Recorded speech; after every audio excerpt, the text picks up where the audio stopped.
South Korea is in the midst of one of its most intense political crises in recent history.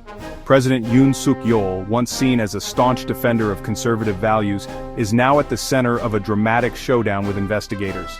This is the story of how Yoon's controversial martial law declaration spiraled into a constitutional battle, leading to an unprecedented arrest warrant and a political crisis that threatens the very foundation of South Korea's democracy.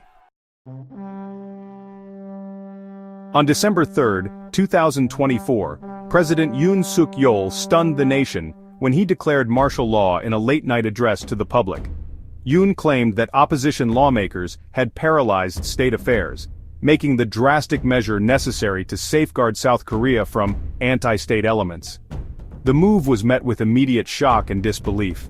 Yoon's declaration was reminiscent of South Korea's authoritarian past, evoking memories of the military dictatorship era, but the most surprising part? The declaration was swiftly overturned. Just 6 hours later, members of the National Assembly voted to reverse Yoon's decision, with even some members of his own party joining the opposition. The public backlash was swift and overwhelming. Protests erupted across the country, with people fearing that the move could signal a return to dictatorship. Lawmakers, including those from Yoon's own party, voiced their opposition, leading to a vote to impeach the president. On December 4, the National Assembly impeached President Yoon, leading to his suspension from presidential duties.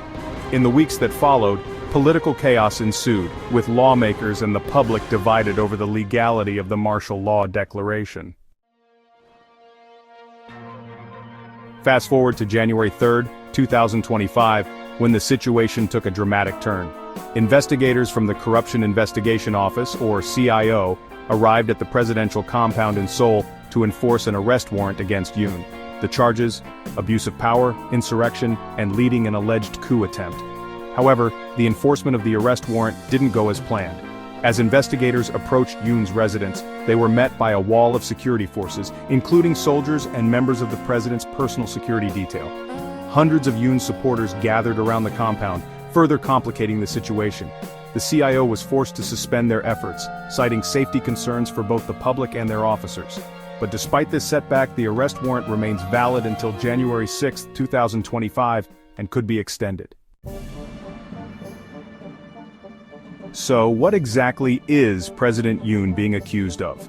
The most serious charge involves insurrection, a crime punishable by life imprisonment or even the death penalty. Investigators allege that Yoon ordered the military to intervene during the parliamentary vote that reversed the martial law declaration. In a recent indictment report, it was revealed that Yoon allegedly instructed the military to use force to break into parliament if necessary. Yoon's former defense minister, Kim Yong-hyun, was arrested last month for his role in this operation, raising further questions about the extent of Yoon's involvement in what some are calling an attempted coup. Despite the gravity of the charges, Yoon still enjoys a strong base of support. Thousands of conservative loyalists have rallied around him, standing by his refusal to cooperate with investigators.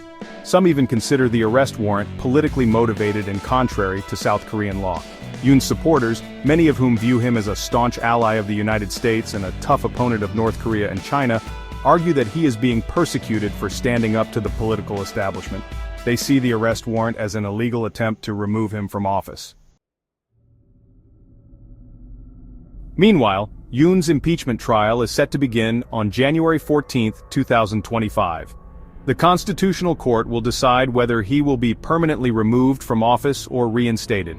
This trial could take months, and the outcome will have profound implications for the future of South Korea's political system. The court's decision is being closely watched, not only by South Koreans but by the international community. With the country already in political turmoil, the stakes have never been higher. So, what's next for South Korea? Will Yoon Suk Yeol be able to reclaim his position, or will this political crisis mark the end of his presidency? One thing is for sure, South Korea's democracy is facing one of its biggest tests yet. Thanks for watching. Be sure to like, comment, and subscribe to stay updated as this story develops.